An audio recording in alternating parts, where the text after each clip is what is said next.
The XG for the match 1.862. I don't really care. We won a game of football. We scored 4 goals and I'm absolutely delighted with it. I don't know where that came from, but I don't care where that came from. Right, welcome back to the Jackwood Football Podcast. We've done it, people. Oxford United have won a game of League One football and I'm over the moon. I'm waking up with a skip in my step. Let me know in the comment section down below how you're waking up. Happy, frustrated with your team's performance and result. Please do let me know. And if you haven't hit that subscribe button, please make sure you do so. We're 45 away from 5,000. To hit that milestone would be spectacular. Thank you so much for the recent support, the content and the run into the season. There's still so much to come. Please make sure you're part of the journey and hit that red button and that bell next to it so you're notified when I go live or do a recorded episode just like this one. Should we get into it? I think we should. Oxford United against Cheltenham Town. I simply cannot wait to speak about this game. Let's get into it. So it finishes Oxford 4, Cheltenham 0. The XG for the match 1.862. I don't really care. We won a game of football. We scored 4 goals and I'm absolutely delighted with it. I don't know where that came from, but I don't care where that came from because last night, at times, we were playing some absolutely fantastic stuff. To a man, I thought we were brilliant. We blew Cheltenham away. Signs of a really, really exciting brand of football under Liam Manning. And for the first time last night, we saw exactly what Liam Manning is all about, especially when we get into the final third. It's amazing when you score a goal and the confidence just oozed out of us. It's not a very nice word, is it, oozed? But that's the way to describe it. The confidence was flowing. It was visually there to see. The players were doing things that you just didn't think they could do. And that's what confidence does. It basically just lifts everybody. And players start going, we've got a 2-goal cushion here. Let's go and try this. Let's try and be a little bit more adventurous in the way that we attack. We started taking shots from outside the box and they started hitting the target. It was absolutely incredible. And Liam Manning deserves so much credit. Although I'm really, really upbeat, when you delve into this game, Oxford were absolutely great. And the way that Liam Manning approached the match was perfect. Getting the goal in that first half was so important. Tyler Goodremu did actually come off with an injury, unfortunately, in that first half. But the timing of that goal was so good because you go in 0-0, that confidence and that belief, you're thinking we were on top, but we haven't got that goal. But to get it just before half-time is so important. Then you go into that second half, and we came out the blocks in just fantastic style. You can see 3 goals really early on in that second half. And as soon as we got that second goal, which came from a brilliant press from Murphy, and I've given Murphy and quite a few of these players, but especially Murphy, has been under quite a lot of criticism over the last couple of weeks, especially when he doesn't really look like he wants to be there in the most frank possible way of describing it. His pressing hasn't been quite there. He's looked quite lethargic on the ball. But I thought the way that he pressed and just gave everything for the side yesterday was so important in the way that we actually scored, I'd say, 2 out of the 4 goals. It was that important, the way that he just caused Cheltenham so many problems. And it wasn't just Murphy, because he came on for Tyler Goodrem, and we knew when that substitute was going to happen, Murphy was going to have to come in and put in a real shift. Because in that first half, Tyler Goodrem was putting in a real shift. But he came on and he gave us a real breath of fresh air. And a Murphy breath of fresh air that we haven't seen since he joined the football club in the summer. And a big reason, like I said, why we scored the amount of goals we did. Because the press, if you've got a bit of... I know people won't be as interested because it's Oxford and there aren't as many Oxford fans watching the podcast as other supporters. But if you want to watch Liam Manning and the way that he presses in brilliant detail, the second and the third goal is a brilliant example of that. The last goal from Brown is just an amazing piece of individual work, and I think he would be my man of the match. Marcus Brown, lots of candidates, but I would edge towards Marcus Brown. And the first goal is a good move, Tyler Goodrem finishing it off, and that's what you get from a youngster who is just desperate to be a hero and desperate to make an impact, and he absolutely did. But the 2 goals in between those two were just elements of Liam Manning's high press, forward thinking, front foot, relentless football that we've got to see more of. And if we do, and if the players take that on board and take this and build on this, because that's so important as well. I listened to Liam Manning after the game and he was spot on in saying it's about making sure you build on it. Because you win this game 4-0 and then you turn up against Forest Green and then Accrington's a difficult game at home on the final day, then this result gets forgotten very, very quickly. But if you back this up, people go, this was the start. This was the turning point. And, whatever happens, look, it is the turning point. We were, 17 games without a win coming into this one, and we've won a game of football. It's absolutely fantastic, and I can't stop thinking about it. but it is important we back it up with something after. Let's go down to the lineups actually first, because I thought Marcus Brown, we've got to touch on him. He was just brilliant, absolutely fantastic. He was a dancer. His dribbling ability that we've seen from Marcus Brown since he joined on loan the first time from West Ham this season just hasn't been quite there, and it comes down to confidence again. I've been a broken record when it comes to confidence and this Oxford United squad, because we have been depleted of it. We have just not seen any sign of confidence. But it's amazing when players start watching other players do fantastic things and they go, I can have a go at that. I thought Sam Long was fantastic at right back. In fact, let's have a little look at the average positions. You can see Oxford United's average positions right here. The fullbacks are so high when looking at these average positions. Number 2, number 16, Sam Long, Kieran Brown, pushing so high up. And that is what we want to see. We want to see players and more bodies in the final third, and we did. Cheltenham tried to play a little bit deep. I think when they conceded the first and probably the second goal, they naturally sat back and almost damaged limitation a little bit. I thought Cheltenham were really... I'm not going to, say that we were playing a fantastic side in Cheltenham and we banged 4 goals past them, and it was a game in which they came with real quality, because they didn't. They weren't very good, but Oxford had to deal with what's in front of them, and I don't care who we were playing against. We could have been playing against, Harrogate under 14s. We had to win yesterday. We had to win whoever it was, and we did. We got a really, really significant result and some fantastic goals to go with it as well. Oxford, look at that. Goals, goal icons in the penalty area. Clinical in the final third. Shots from out of the box. Shots on target. It was just lovely to watch. It was honestly so refreshing. Cheltenham actually had quite a few efforts, but you can see, importantly, no shot icons. They weren't able to score a goal and actually make it very difficult. I say all this, I don't really think Oxford were too concerned about what Cheltenham were doing. 4 shots on target, we had 7. We scored 4 goals from 7 shots on target, people. I can't quite believe it. But, that is what we want to see. And when Liam Manning came in and I made a video sort of speaking about the press, the trigger presses, the fullbacks and the wingers playing really, really high up and getting onto the fullbacks, locking on, that is what we saw yesterday. Murphy was just on the right-sided player straight away. Cole Joseph was a workaholic, the pressing forward that Liam Manning desires in his side. And we saw all of those elements. It was like a revelation, and I loved it. Let's have a little look at the league table, because it's looking slightly more pretty now. Only 6 points between Oxford and Cheltenham after that result for Oxford. We haven't got to worry about games in hand other than Cambridge in that bottom 4, and actually 6. Of course, now Oxford making up that bottom 6, I think, is in contention to be relegated. But I feel much better about it. I do. I'm not going to get over the top and say we're definitely staying up, because we're not. We've got 2 very, very important games coming up next. And like I said, if we lose the game and we don't turn up against Forest Green and something happens against Accrington that doesn't go our way, and we drop points for whatever reason in either one of those, then this game is quickly forgotten as one that was just a freak and an accident. And that cannot be the case, because that was really good. And if that isn't a freak or an accident, I'm excited about Liam Manning, because the players, they want to play this style. And if they can have confidence, that's going to be a huge step in the right direction. I'm delighted to say Oxford won 4-0 against Cheltenham last night, and I'm still just buzzing about it. So next up, Plymouth 2, Bristol Rovers 0. The XG for the match 1.54 to 0.09. A pretty dominant expected goals, and looking straight at the graph in front of you now, a lot of green, a lot of Plymouth Argyle. It was a dominant display from Plymouth, complete and utter control of the match, professional. Another very important 3 points as well. They can be promoted on Saturday if they win, and things are quite rightly getting really exciting at Home Park. And you can see by looking at that game, that is a performance of just sheer quality and control. I think the word control is something that we'll be speaking about quite a lot with this game, because they did not give Bristol Rovers a sniff.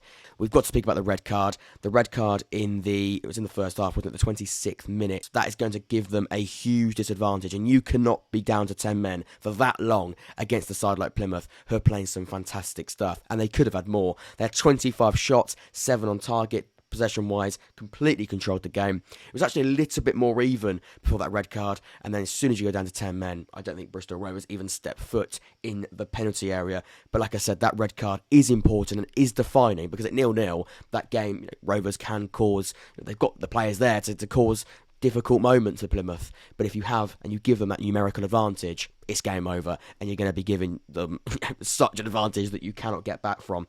Statistically, totally bettered, like I said, in all the numbers, especially going forward.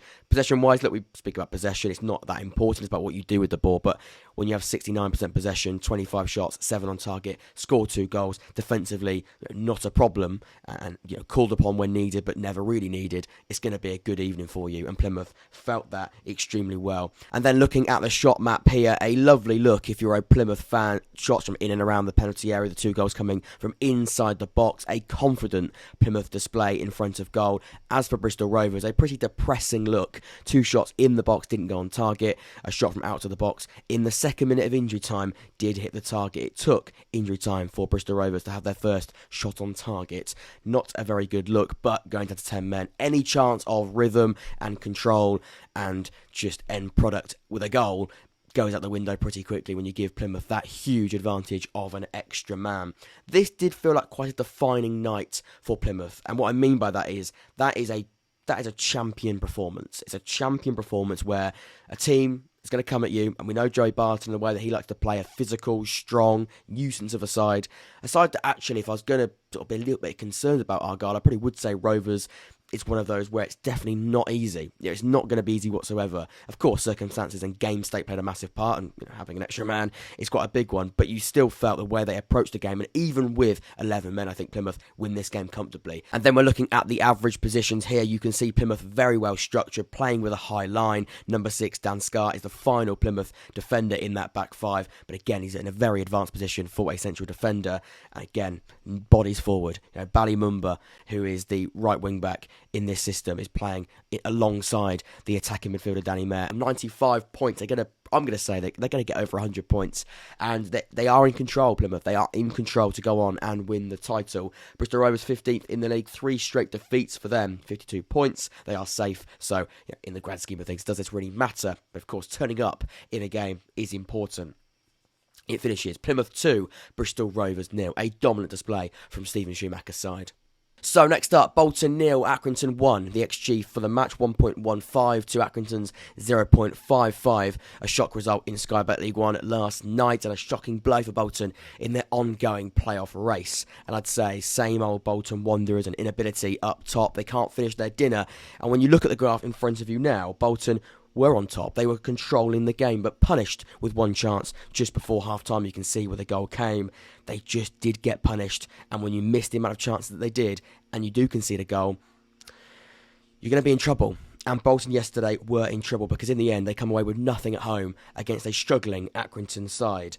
And I got a little bit of stick in a recent video, in the playoff race video, and if you haven't watched that video, I predict the final playoff standings. And I said Bolton, I think they're going to do it. I do think they're going to finish in the top 6, and I stand by that.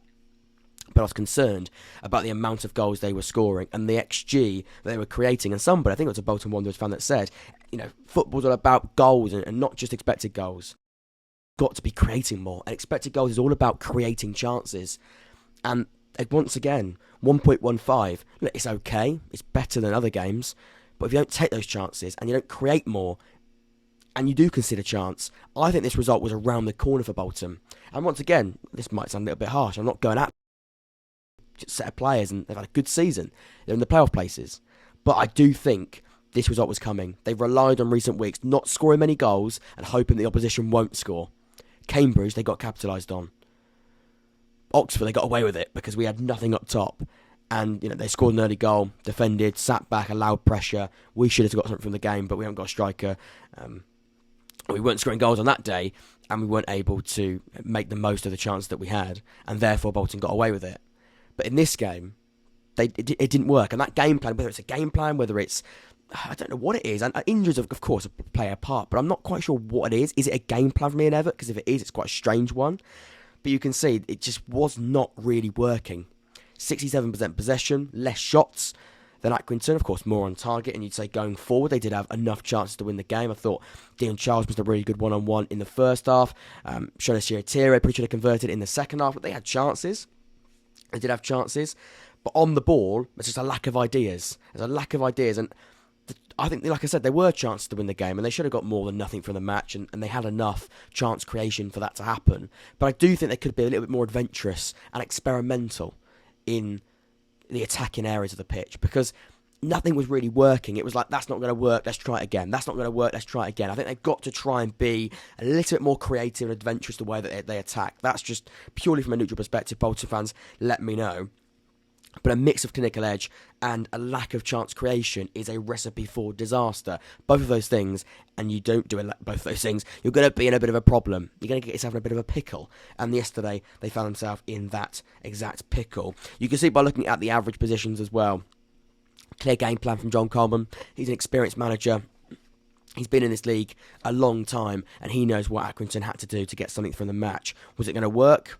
It did in the end. Going into it, many people thought they weren't going to get something from it, but John Coleman tactically set up in this way a compact, narrow smother of the Bolton midfield. They played very, very narrow. They played with their wide players very, very narrow. And you can see the reason why they did it. Because Bolton, for me, and I think for John Coleman and his eyes as well, their threat is in that midfield. Josh Sheehan, Morley and Carl Dempsey. That's the strength. They don't play with wide players. They smother the area in midfield and play really, really compact. Stop the source. Stop them from playing the football that they can play. And they did. Aaron Morley, it was a mistake. That actually was the one that conceded the goal. Sheehan and Dempsey never really had anything. I think Dempsey had a shot in the game that sort of, I think it did hit. I think it was one of those that went on target, but of course it didn't hit the back of the net. They tried to smother that three, smother the trio and that triangle in midfield, and it worked. It really, really did, because they didn't ever, get popping it about. And when Bolton do pop it about in midfield, Sheehan is a class act on the ball. Morley's a brilliant midfielder. Carl Dempsey is, again, a physical but also advanced player. He can make things happen as well as being that sort of dog in midfield. But if you stop that and you stop all of those elements, they're not going to be able to play. Or at least not going to play it in the way they could do, and get it off to Dion Charles and Dan Ndulu, and they struggled to do that. Only a couple of occasions did that striker partnership actually look very threatening. Disappointing for Bolton. You can see when looking at the league table now, Bolton 5th, a defeat for them, 75 points. It is still in their hands, no more games in hand to be worried about when looking at this top 6 or even top 2 race either, but we'll come on to Ipswich in just a few moments' time and discuss that situation. But when looking at the playoff race, no more games in hand to be worried about. Peterborough are behind by 2 points. Derby and Bolton are in there by just a single point. 2 points, but 1 point. Just goal difference separates Bolton and Derby County. So it's very, very tight. It's very close. But Bolton, they'll know it is still in their hands, but they've got to improve because, if you don't turn up in these last 2 games of the season, things could end quite messy. Bolton 0, Accrington Stanley 1. A wake-up call, I'd say, for Bolton. So next up, Barnsley 0, Ipswich 3. The XG for the match 0.50 to 1.31 for Kieran McKenna's side. The question I pose to you, can Ipswich get any better? When you think they put in their best performance of the season, they go and do that last night. It's sublime.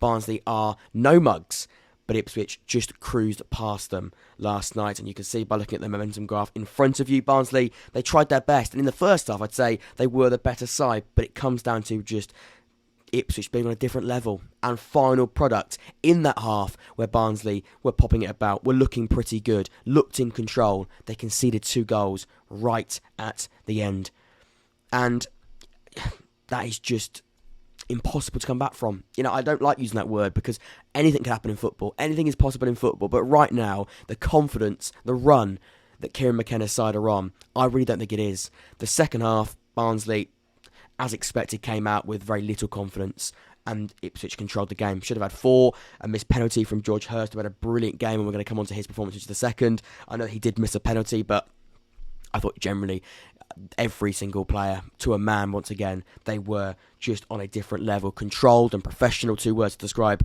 the performance from Ipswich yesterday, and they are pretty nice words. When a side are doing well, those words are very, very nice to hear. We'll have a little look at the statistics as well. 53% possession. Interestingly, the same amount of shots, less on target for Ipswich.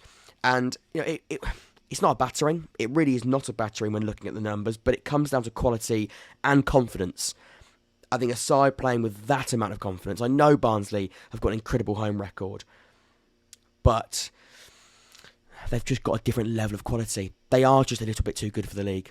And I'm happy to say it now. I know the jinx has been a thing. The Jack jinx across the season has been a thing. Sheffield Wednesday are now 3rd because of it. I'm sorry, but I'm comfortable in saying at this point in the season, they're just on a different planet. They absolutely are. Let's have a little look at the lineups then, because, again, where do we start when it comes to standout players? George Hurst's hold-up play, I thought was fantastic. The goal he scored is really good. He's just so physical. He just shrugged off Anderson, who is a brilliant defender, who's a strong, physical defender. And Hurst just brushed him away. He is a really, really exciting striker who I think permanently could be a brilliant addition. Can they afford him? Probably. They've got money coming out of every piggy bank in the area. But I think they actually... That could be their number 9. That really, really could be. I know they've got Ladapo, they've got Broadhead, but he can play out wide. They've got so many options. But yesterday, he had a big responsibility, and he definitely took it and took on that responsibility. I thought Sam Morsey, once again, was a monster and integral to the way that Kieran McKenna's side play. Again, look at his defensive numbers. 2 clearances, 2 tackles, 3 interceptions. I thought he was really, really good and all over the shop when looking at his heat map. Actually a bit more of a defensive player, but building from the back, a ball-winning midfielder in this side is so important, and a big reason why I thought they were just popping it about with utter ease. Broadhead scored. Connor Chaplin, again, fantastic. His finish is just delightful. A lovely dink over the goalkeeper. It's just it's a forward playing with confidence and playing with an element of ease.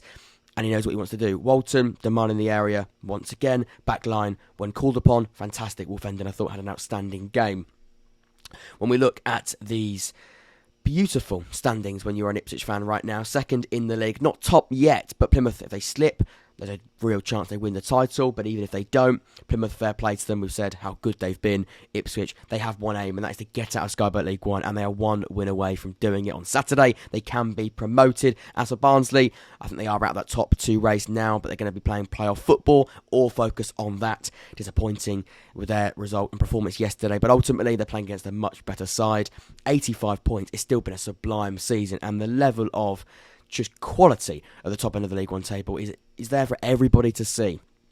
Let's do a very mini around the grounds, because there's only one more game. I'm sorry, Burton and Lincoln City supporters, we didn't touch on your game, but I thought a 5-game special, I didn't really see the point, especially when you look at the game, Lincoln versus Burton. It didn't have a lot riding on it. Of course, very important in the eyes of Lincoln and Burton fans, but when it comes to what matters and the big chances and big changes that can happen when looking at the final outcomes of the season, this game wasn't really at it, and Lincoln lost at home. A very good home record for Lincoln this season, not really going as planned, losing at home to Burton, who right now are just, they're winning some games. They are winning some games, you can see.